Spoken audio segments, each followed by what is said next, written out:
really wanting the drug to come in contact with your mucous membranes, which have like capillaries in them in the epithelium, and that gets it into the venous, your bloodstream, quicker.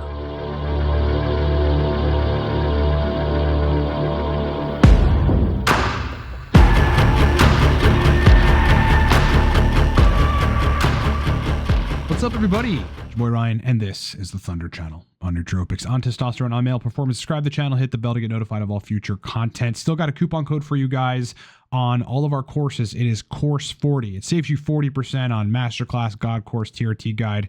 All of our courses you can save 40% off right now. Again, coupon code is Course40, livecortex.com. All right, so what I wanted to do here is bring in this video from a dude named Josh from a channel called Real Josh TV, where he talks about nootropics and hosts of other things. I thought this was interesting because he did a phenylpiracetam hydrazide review. There's a couple things that he said that I want to clarify, but also some things that I think we can get into relating to how it's useful for productive people. So let's just start. Phenylpiracetam hydrazide was my favorite stimulant, but is it still my favorite stimulant?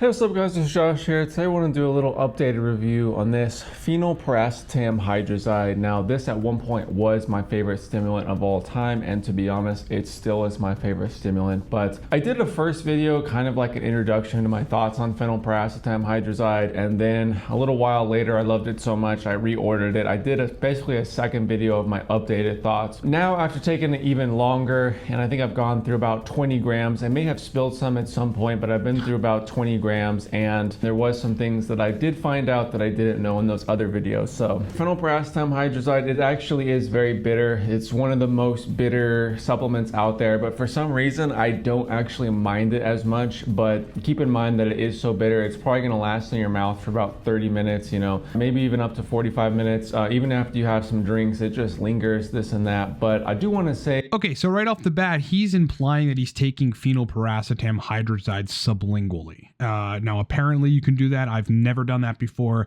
I've dosed many other nootropics sublingually. I just don't think it's a good idea for a lot of compounds when you don't know, or when you can't validate or invalidate that the compound is caustic. So there are compounds like pramiracetam, which will actually burn the inside of your mouth, you know, because it has a negative effect on tissues. It's called being caustic. And so something to just not do haphazardly. You know, you generally want to dose all of the racetams orally, put them in a capsule, throw them down, and have at it. Now, phenylpiracetam hydrazide is basically phenylpiracetam, where the amide group is replaced with a hydrazide group. And what that is supposed to do is make it more potentiated and require less of it when you dose it, which is actually true. Like, you know, the standard dose for phenylpiracetam, regular phenylpiracetam, is 50 to 250 milligrams. When I was dosing it a lot, I was like 175 area, but phenylpiracetam hydrazide, you can take substantially less of it and get a pretty comparable effect. But I do not suggest that you dose it sublingually unless you want some funky taste in your mouth for a considerable period of time. And then again, the pharmacokinetics are a little bit different compared to oral administration. You want to understand how compounds are affecting you and get a dose associated with the compound that you're targeting, rather than just try to shoot for some oddly stimulatory state by just hyper fostering the bioavailability. It's just not a good idea, especially when you don't know the compound is caustic or not. All right, so let's get back to this. That for some reason I find that the potency is much increased when I just straight put it on my tongue. Now I understand it's supposed to, you know, absorb a little bit faster, especially under the tongue and things like that, but I almost feel like a half dose like in my mouth under my tongue would feel about the same as about double in a capsule. Now that's just my feeling. I haven't really tested that a bunch, but that's just the feeling that I have, that putting it straight in your mouth is much more effective, but at the same time it is very bitter and bad. I could totally see why you wouldn't want to do that, and people have come on my video just telling you like this taste is abnormally bad, and it does linger for a long time. Okay, so the real truth about that, by the way, in terms of bioavailability, for people that are wondering, is yeah, if you administer a nootropic compound that isn't caustic, if you dose it sublingually, you're effectively bypassing like gastrointestinal enzyme degradation of the compound, which may happen at some degree. Some percentage of it is probably going to be degraded in your stomach. And in addition to that, you're bypassing first pass metabolism, right? So that the liver is not dealing with the compound that you're administering right away. And basically when you dose something sublingually, you're really wanting the drug to come in contact with your mucous membranes, which have like capillaries in them in the epithelium, and that gets it into the venous, your bloodstream, quicker. Again, bypassing first pass metabolism. All right, let's continue. However, there are some things like teacrine. Teacrine is something I could never ever get used to. So there are levels worse than this. Basically, it's a racetam, so it's gonna work a little bit on the choline receptors, this and that. But this one specifically is supposed to have some sort of dopamine style reaction. Online, I think it said it was a potent dopamine reuptake inhibitor, which is similar to other kind of ADD drugs and things like that. From the research that I was looking at, it seems that it widens the receptors in your brain. So basically, for you to feel anything, from my understanding, it needs to be in your bloodstream and it needs to basically connect with a receptor. So if your receptor is wider, basically more of that dopamine can get in, and basically it's almost kind of like healing your natural brain system. It's hard to describe, but it almost seems like it has like a healing effect. And okay, so this is why we usually talk about like validating sources and things like this, and really finding people when you're learning about nootropics or using nootropics that like make it a study of theirs, right? Because some of that stuff is incorrect. First of all, the mechanism of there's a couple mechanisms of action of phenylpiracetam. Let's just couch it there, right? Because hydrazide is effectively regular phenylpiracetam, just a kind of more potent version of it.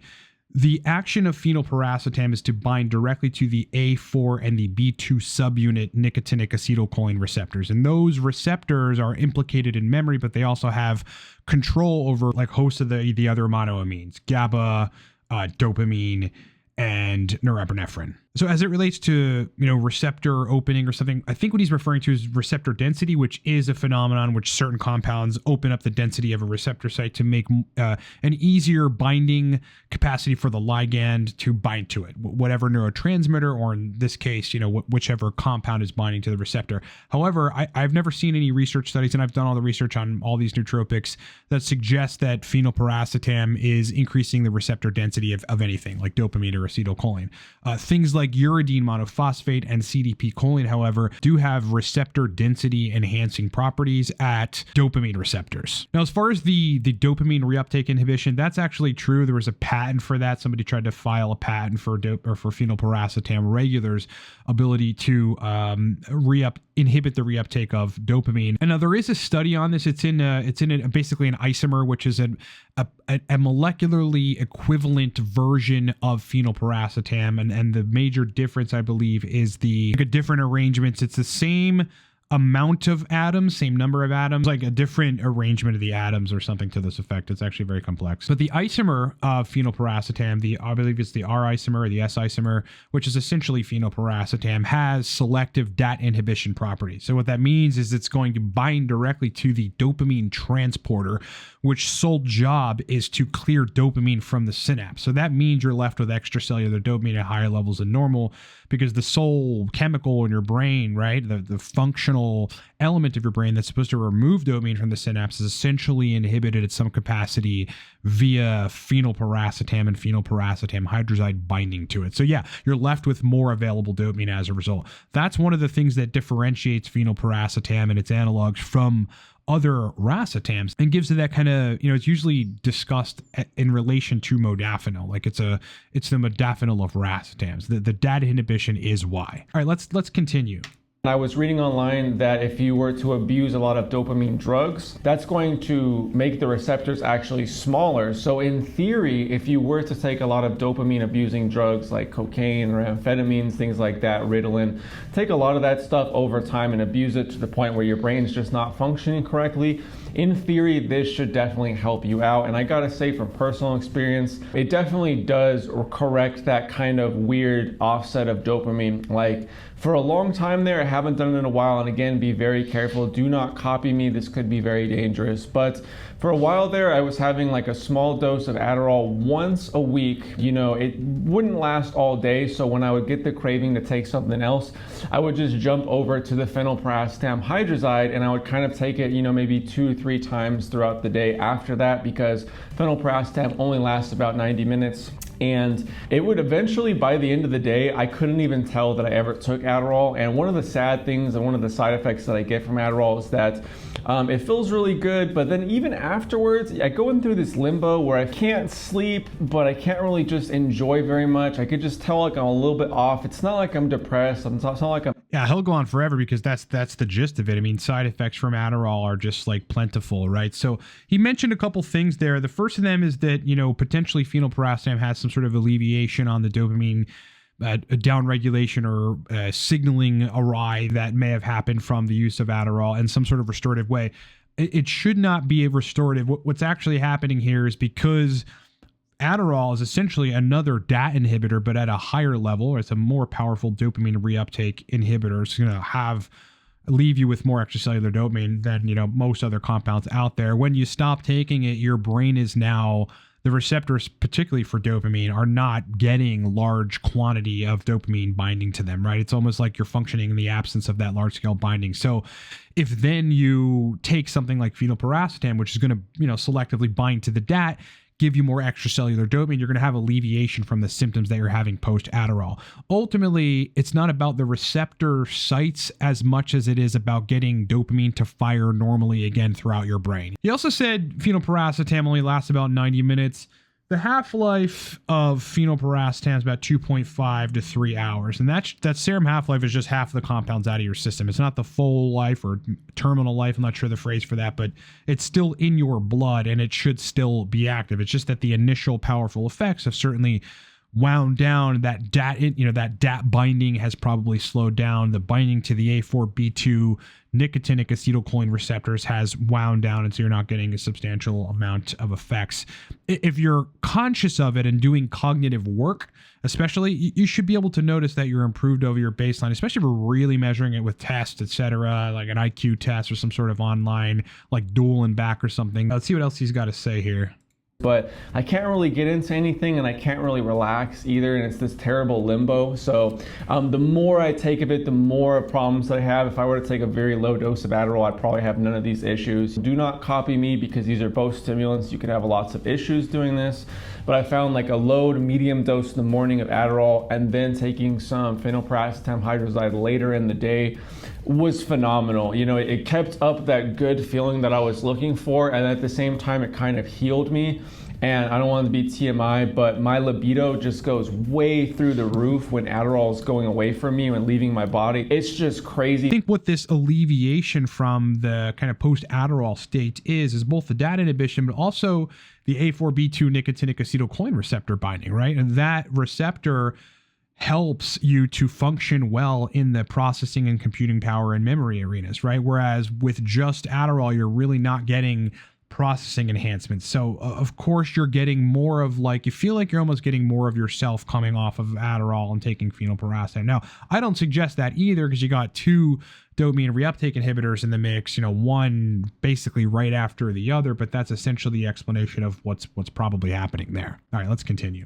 I don't even know if I would really want to take Adderall without having this to kind of balance me after, because it just is so strong and has such a draining quality from you. So the effects of this stuff, it doesn't really have the effects right away. So if you were to take a pretty large dose right away, you're not going to probably feel too much, probably a little bit of energy. For some reason, when you chain the doses or you start taking it 3-4 days in a row, it just starts working and working and working. It kind of has a reverse tolerance, meaning that the more you take it, the more effective it is. The ideal dosage, people would say, is to take this for about 3 weeks on and 1 week off, and I definitely agree with that, because after you take it for a while, it is going to start working, but after a certain period of time, it's not going to have that crazy big strong effect that it normally did. But the issue that I have is that I find that phenylpiracetam is a great balancer. It's a great mix-up to your day, even when I'm not taking it for those really up effects, or I'm not just taking it as a phenylpiracetam dominant day. All right, he said it doesn't have effects right away. Now, again, this is actually a perfect example of how his N equals 1, right, which is really not comparable to most other folks, especially if they're not taking Adderall. I mean, this is a guy that takes Adderall, right? So his brain chemistry is in a completely different place. Brain is essentially dependent on that DAT inhibition, the dopamine reuptake inhibition from Adderall, and so like it took some time in his initial dosing of phenylpiracetam hydrozide for him to get a noticeable response. Most folks that don't have issue or derangement or signaling issues with dopamine are going to notice phenylpiracetam hydrozide right away. Okay, so something to consider. The other thing that he said is, after 2-3 weeks or something, you may have a tolerance to it, and that's absolutely true, and sometimes it happens sooner. It's hard to say exactly what's happening there, but especially considering there's binding to the nicotinic acetylcholine receptors, like there's a lot of things that bind to those receptors that have higher affinity. And so that could have something to do with it. Nicotine is one of them, right? Acetylcholine is probably another. I'm not sure the affinity difference between phenylpiracetam on the A4B2, but I would wager that acetylcholine has a higher affinity to that receptor. So its natural ligand is probably binding to it in this phase of what's ultimately ending up being tolerance. But yes, that's why I always suggest people, if you're going to take racetams, cycle them, right? They're one of the classes of nootropics that you should certainly cycle for this tolerance reason. All right, this dude's name is Josh. His channel is Real Josh TV. Josh, thanks for the video. Appreciate you doing the commentary on it. Rock on. You guys know the routine. LiveCortex.com if you want nootropic products that are epic and time tested. Number one, the Torque Stack. Very strong mental energy. Verbal fluency you'll get out of it, but it's mostly a clean stimulant. And the type of stimulant that does not make you feel jittery, right? It's like you're going to notice the energy, the motivation, the drive to do things, and a better general cognition, but you won't feel like that kind of jittery, weird feeling that you get from stimulants. Get Torque, livecortex.com. Coupon code 15 now will save you 15% on a bottle of the Torque Stack. Our other stack, Cortex, been around for about 8 years. Verbal fluency mainly, but also dopamine energy. When we talked about dopamine receptor density, there are two compounds that the literature shows us enhanced dopamine receptor density, and they are uridine and citicoline, and they're both in the Cortex stack. If you want to work on the dopaminergic system, buy Cortex, livecortex.com. If you need to hire me for consulting to help you put together nootropic stacks, you're wanting to get on TRT, or you are having issue with estrogen control or dialing in your TRT protocol, you can hire me for all that stuff and more at livecortex.com. Those are my areas of expertise. And again, lastly, as I said before, there is a coupon code on all of our courses, which you can find at livecortex.com. The code is course40. All right, you're going to save 40% on Ground Zero, Nootropics Masterclass, or Nootropics God course. If you're brand new, get Ground Zero. If you're a couple years in but want to learn to the 6-year mark at Masterclass, and if you want to learn what, people pay me the big bucks for, I'm talking about, famous actors, business people, athletes, etc., to formulate their nootropic stacks, I put a great degree of that methodology in the Nootropics God course. So that's 10-year, 15-year level of nootropics. Appreciate you being with me. I'm having fun with these reaction videos. So many more to come,